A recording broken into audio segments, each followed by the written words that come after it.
ልቅልቅ እንዳትል እሺ። ቶሎ ነው የሚመጣው እና ደግሞ እሱ ምናምን የሚልህ አንዳንድ የሚለው ነገር ካለ ምንም ነገር።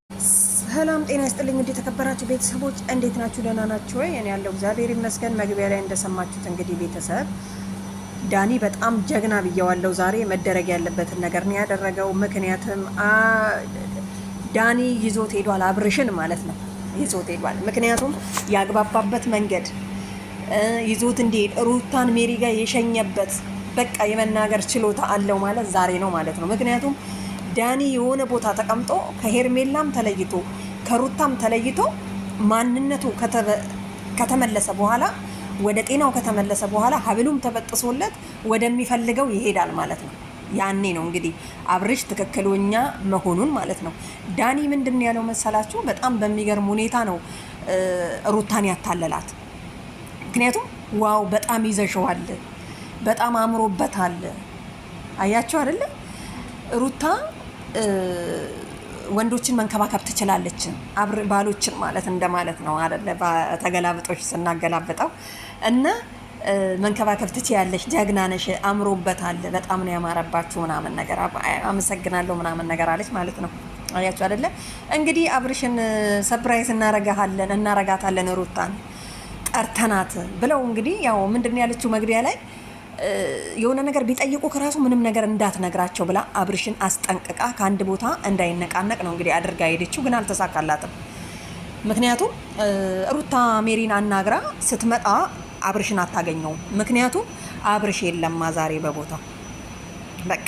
ሀብሉን ግን አላስነካም አላስወልቅም ብሏል። ምክንያቱም አሁን አብርሽ ከሩታ ስለተለየ እጃቸው ስለገባ ሀብሉን በጉልበትም ቢሆን ከላው ላይ ይበጥሳሉ። ሀብሉ ነው ችግሩ፣ ሩታ ነች ችግሩ፣ ሄርሜላ ናት። ይሄ የሚታይ ይሆናል ማለት ነው። ማንም ሰው እኮ እውነት ይቀጥናል እንጂ አይጠፋም ነው የሚባለው። እንደዛ ነገር ይመስለኛል ተረቱ።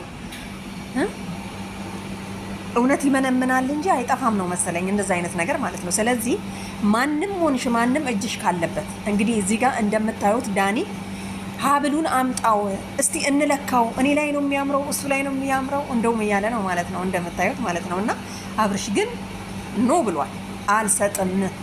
አብርሽ ሩታ ለማንም እንዳትሰጥ ብላኝ ነው የሄደችው። በቃ ዳኒ ታግሏል ከሚገባው በላይ በቃ በምኑም በአነጋገሩም ይሁን በምንም ይሁን መጨረሻ ላይ እንግዲህ አብርሽን ይዞ ሄዷል። ሩታ ልታገኘው አልቻለች።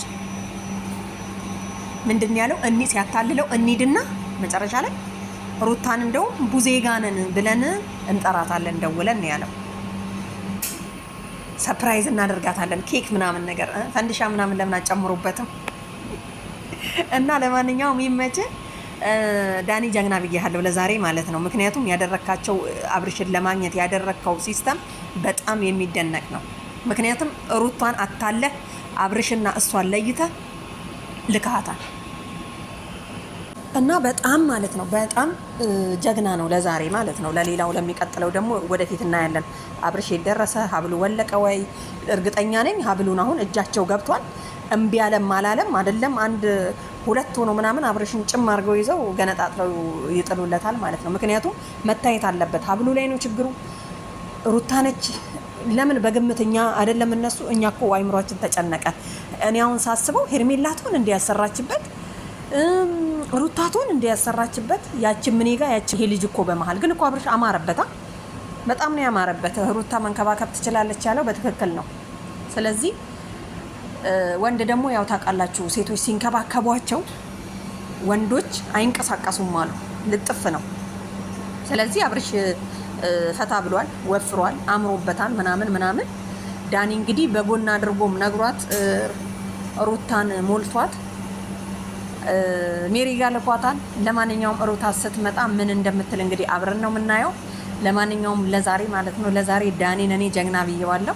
በቃ ሲስተሙ ምንድን ያለው እስቲ እኔ ላይ ነው የሚያምረው እሱ ላይ ነው የሚያምረው፣ እኔን ካላመንከኝ እስቲ እሱ ያደርገውና እሱ ላይ ነው። አብርሽ ዛሬ ምንም አይልም፣ የማውራት እንትን ጨመር አድርጓል። ሩታ አጠገቡ ስለሌለች ነው አያችሁ። ስለዚህ አስሬ ደግሞ መንገዱን ነው የሚያየው እኮ እንትኑን ይዞ ሀብሉን ይዞ አመጣም እንደ ሩታ እያለ ማለት ነው። በሆዱ ድረሽልኝ በቃ ሀብሌ ሊወስዱብኝ ነው እኔንም እንትን እያሉኝ ነው ብሎ እንግዲህ ሄዶ ቁጭ አለ ቆሻሻ ላይ ማለት ነው። አያችሁ ጤነኛ ቢሆን እንዴት ቆሻሻ ላይ ቁጭ ይላል? አይልም ነበር። እና ለማንኛውም መጨረሻውን አብረን የምናየው ነው። አብርሽ እንግዲህ ምንም በስንት መከራ በስንት ነው ትግል ነው እንግዲህ የሄደው ማለት ነው።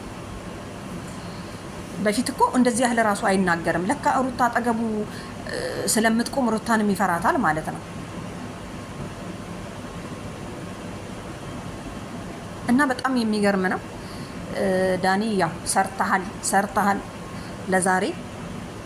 ስለዚህ መጨረሻውም እንግዲህ እናያለን።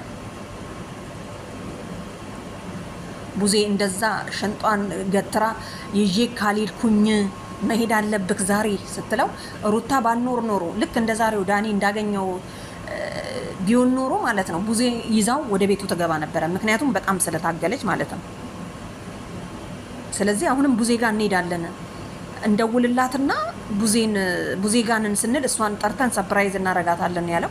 እንግዲህ ለማንኛውም እንግዲህ ሰፕራይዙ እንግዲህ ሀብሉ የሩታ ወይም ደግሞ የሚስቱ የልጇ አባት ስጦታ ወልቆ ነው የምታገኘው ብዬ ነው የማስበው። ምክንያቱም አብርሽ ሄዷል በቃ ከእንግዲህ። ለማንኛውም ቤተሰብ ይመቻችሁ፣ ላይክ እያረጋችሁ